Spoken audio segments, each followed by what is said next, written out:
कभी ऐसा महसूस हुआ है कि सब कुछ होने के बावजूद भी मन खाली लगता है? पैसा है, नौकरी है, दोस्त हैं, पर फिर भी अंदर कुछ अधूरा सा। यही सवाल लाखों लोगों के मन में घूमता है। आखिर असली खुशी मिलती कहां है? दलाई लामा कहते हैं, the very purpose of our life is to seek happiness. लेकिन दुख की बात यह है कि हम उसी खुशी की खोज गलत जगहों पर करते रहते हैं। किसी को लगता है नया फोन मिल जाएगा तो मन खुश रहेगा, किसी को लगता है प्रमोशन से सब बदल जाएगा, और किसी को यह भ्रम कि सही इंसान मिल जाए तो सुकून आ जाएगा। लेकिन दलाई लामा का जवाब बिल्कुल अलग है। Happiness is not something readymade, it comes from your own mind. खुशी बाहर से नहीं आती, वो भीतर से उपजती है। बाहर की दुनिया बस एक आईना है जो वही दिखाती है जो अंदर चल रहा होता है। अगर मन में उलझन है तो सबसे खूबसूरत चीज भी बोझ लगती है। अगर मन में शांति है तो सबसे कठिन हालात भी हल्के लगते हैं। यही कारण है कि दलाई लामा कहते हैं, to control your mind is the most important thing in life. हमारे विचार ही हमारी दुनिया बनाते हैं, और जब तक हम अपने मन के मालिक नहीं बनते तब तक कोई भी उपलब्धि स्थायी खुशी नहीं दे सकती। दलाई लामा बताते हैं कि दुख जीवन का हिस्सा है, उससे भागना असंभव है, लेकिन सफरिंग यानी पीड़ा वो हमारी बनाई हुई है।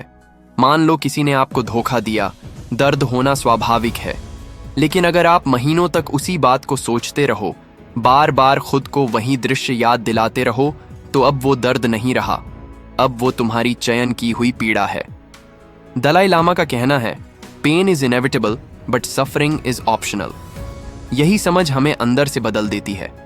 वो समझाते हैं कि मनुष्य का मन एक बंदर जैसा है, मंकी माइंड।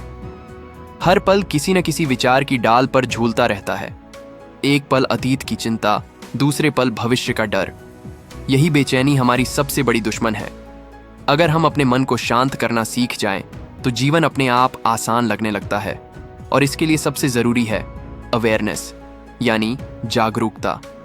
जब हम खुद को देखने लगते हैं, अपनी भावनाओं, अपने विचारों, अपने गुस्से और अपने डर को, तब धीरे धीरे मन स्थिर होता जाता है। अवेयरनेस मेडिटेशन नहीं, बल्कि जीवन जीने की एक शैली है। जब आप समझ जाते हैं कि आपके भीतर जो भी चल रहा है वो सिर्फ एक गुजरता हुआ विचार है, तब कोई भी चीज आपको भीतर से हिला नहीं सकती। दलाई लामा कहते हैं, if you want others to be happy, practice compassion. If you want to be happy, practice compassion. यानी करुणा सिर्फ दूसरों के लिए नहीं, खुद के लिए भी एक वरदान है।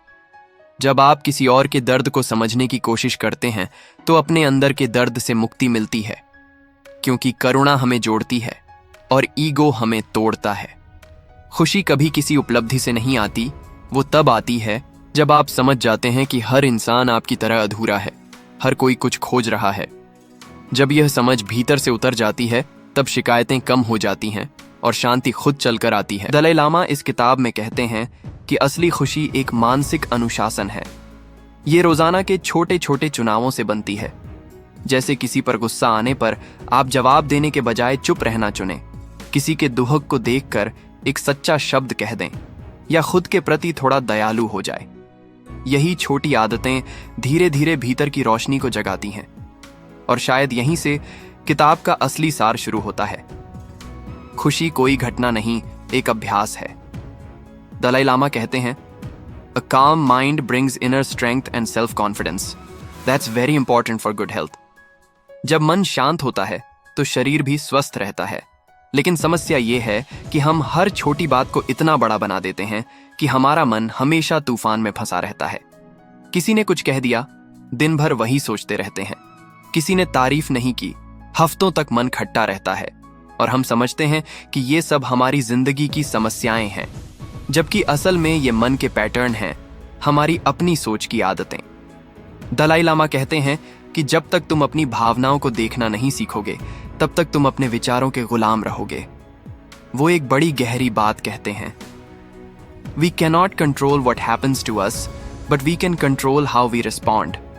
यानी हमारे साथ क्या होता है वो हमेशा हमारे हाथ में नहीं होता, लेकिन हम उस पर कैसी प्रतिक्रिया देते हैं वो पूरी तरह हमारे बस में है। यही फर्क तय करता है कि हम दुखी रहेंगे या शांत।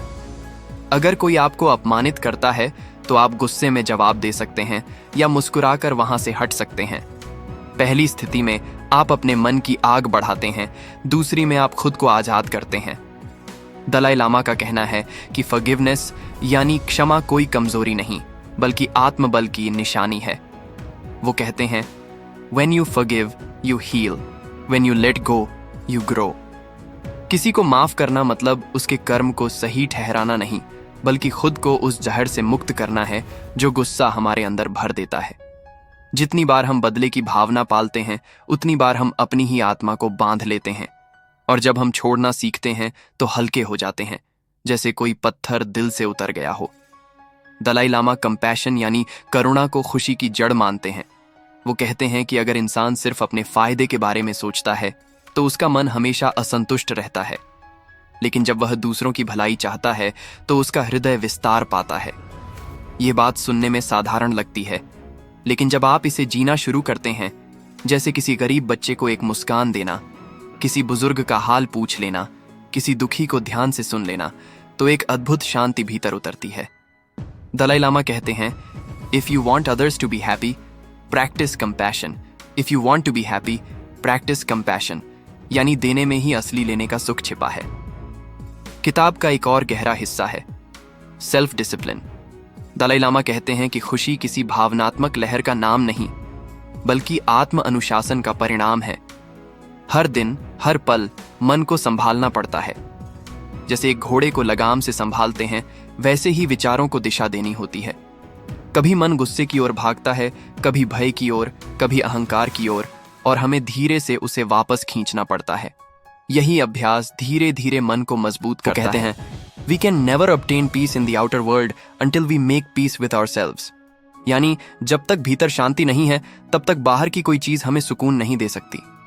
बहुत लोग सोचते हैं कि शांति किसी पहाड़ पर मिलेगी, किसी मंदिर में या किसी यात्रा में, पर दलाई लामा कहते हैं, you carry your mind wherever you go. अगर मन में उलझन है तो वो हर जगह तुम्हारे साथ जाएगी। इसलिए असली यात्रा बाहर की नहीं, भीतर की है। कई बार हम सोचते हैं कि अगर जिंदगी आसान हो जाए तो हम खुश रहेंगे, लेकिन दलाई लामा कहते हैं कि असली बात उलट है। जब हम शांत होते हैं तब जिंदगी आसान लगने लगती है। बाहर की मुश्किलें कभी खत्म नहीं होंगी, लेकिन अगर भीतर स्थिरता आ जाए तो हम हर परिस्थिति में टिके रह सकते हैं। वो कहते हैं, choose to be optimistic, it feels better. और यही ऑप्टिमिज्म बुद्धिमत्ता का रूप है, क्योंकि जब आप आशा चुनते हैं तो आप अपने भीतर की शक्ति को सक्रिय करते हैं। किताब के अंत में दलाई लामा एक सादा लेकिन गूढ़ बात कहते हैं, the ultimate source of happiness is a warm heart. न बुद्धि, न तर्क, न धर्म, बल्कि एक सरल कोमल दिल ही इंसान को इंसान बनाता है। हम इस युग में जितने तेज हुए हैं उतने ही कठोर भी, लेकिन एक बार दिल को गर्म कर लो तो पूरी दुनिया बदल जाती है। तो अगर आज तुम भीतर की शांति खोज रहे हो तो किसी पर्वत पर नहीं, अपने दिल में झांक कर देखो। वहां पहले से ही एक रोशनी जल रही है, बस उसे पहचानना बाकी है। और अगर यह कहानी, यह विचार तुम्हारे भीतर कहीं गूंज उठा हो, अगर तुमने महसूस किया कि शायद सच्ची खुशी बाहर नहीं अंदर ही है, तो इस वीडियो को लाइक करो ताकि YouTube उसे और लोगों तक पहुंचा सके जो अभी भी खुशी की तलाश में हैं। कमेंट में बताओ कि कौन सा विचार तुम्हारे दिल को सबसे ज्यादा छू गया, और सब्सक्राइब करना मत भूलना, क्योंकि ऐसे ही सुकून देने वाले विचार हम हर हफ्ते लेकर आते हैं, सिर्फ तुम्हारे मन की शांति के लिए।